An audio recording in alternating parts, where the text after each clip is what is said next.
ლელოს და გიორგი გახარიას პარტიას შორის თანამშრომლობის მემორანდუმი გაფორმდა. ხელმოწერილი მემორანდუმით ორი პოლიტიკური ძალა თანხმდება, რომ არ იქნებიან ერთმანეთის კონკურენტები, იმოქმედებენ კოორდინირებულად და შეეცდებიან მერობის თუ მაჟორიტარი დეპუტატობის ნეიტრალურ კანდიდატებზე შეთანხმებას. გახარია ლელოს ერთობა კრიტიკის საგანია ბოიკოტის რეჟიმში მყოფი ოპოზიციური პარტიების მხრიდან. მართველი გუნდის განცხადებით, ეს გადაწყვეტილება საზოგადოების მოტყუების კიდევ ერთი მცდელობაა. ეს არის დე-ფაქტო არჩევნები, რომელიც უნდა გამოვიყენოთ დამატებით ფლანგად ჩვენი მთავარი ამოცანის მისაღწევად. ჩვენი მთავარი ამოცანა არის რეჟიმის ცვლილება და ვფიქრობთ, რომ ამაში ეს მხოლოდ და მხოლოდ დაგვეხმარება. ყველაფერი გავაკეთეთ იმისთვის, რომ ყველა პარტია ჩართული იყო ამაში, მაგრამ გასაგებია, რომ არიან პოლიტიკური პარტიები არსებობენ, რომლებიც ეს არ გაითვალისწინეს, ვინც დარჩა, რა თქმა უნდა, იბრძოლებს იმისთვის, რომ ჩვენ მაქსიმალურად კონსენსუალური ადამიანები შევარჩიოთ როგორც მაჟორიტარებად, ასევე მერებად. თავარი ამოსავალი ამ თანამშრომლობის შესახებ შეთანხმების არის, რომ ჩვენ ერთმანეთის კანდიდატებს დაუჭერთ მხარს, ხო ასეა. რაც შეეხება კონკრეტულ კანდიდატებს, ვიმეორებ, ჩვენ 4 სექტემბრამდე გვაქვს ვადა და ამ ვადას მაქსიმალურად გამოვიყენებ. ვინც არ უნდა შემოაგდოს, თქვათ იგივე მედიებში გავრცელებულ ინფორმაციებზე საუბრობთ, ვინც არ უნდა შემოაგდოს, ეს სუსი იქნება, პოსტივი იქნება თუ იმედი იქნება და მე ეს შემოგდებული ქარდები, რაც არ უნდა აფრიალოს ჟიამულით ნაცმოძრაობის აქტივმა კიდევ ერთხელ ვიმეორებ, ვინ იქნება მერობის კანდიდატი, ამას გაიგებთ ჩვენგან. შეცდომაში გაჯიუტება არის ძალიან სამარცხვინო ქმედება.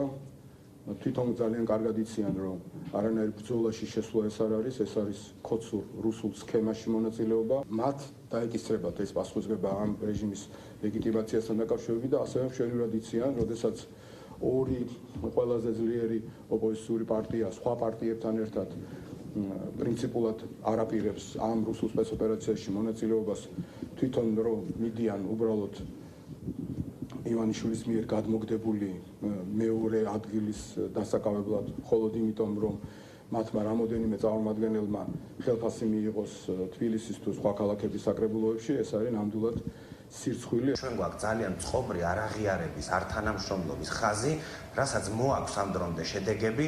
ჩვენ ხედავთ, რომ საქართველოს ეგრეთ წოდებული პრეზიდენტი ეხმეწება პროდასავლურ პოლიტიკურ პარტიებს, რომ შემოდით არჩევნებშიო.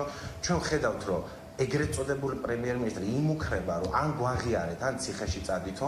ჩვენ ხედავთ, რომ საქართველოს ლეგიტიმურმა პრეზიდენტმა სალომე ზურაბიშვილმა განაცხადა, რომ არჩევნები არ არსებობს და ჩვენ ხედავთ, რომ ევროპარლამენტის წლიურ ანგარიში არის პირდაპირი გზავნილი მის შესახებ, რომ ეს არჩევნები რეჟიმმა შეიძლება საკუთარი თავის ლეგიტიმაციისთვის გამოიყენოს. ამიტომ საქართველოს მოქალაქეების საუკეთესო ინტერესების შესაბამისად ჩვენ ამ ფარსში მონაწილეობას არ ვიღებთ. მათემატიკაში არის ასეთი აქსიომა, არაფერი მივუმატოთ, იქნება ისევ არაფერი.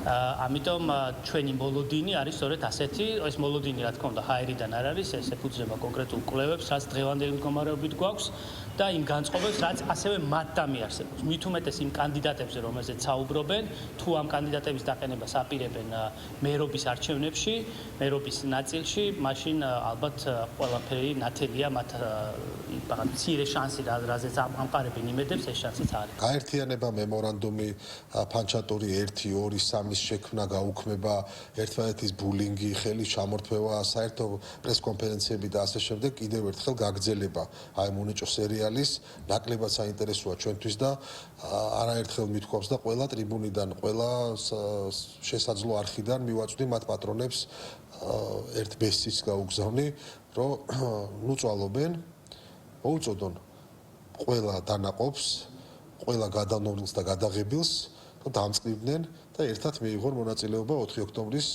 ადგილობრივი თვითმმართველობის არჩევნებში, რომ კიდევ ერთხელ მათმა პატრონებმა კარგად ნახონ, თუ რეალურად რა არის საზოგადოების დაკვეთა.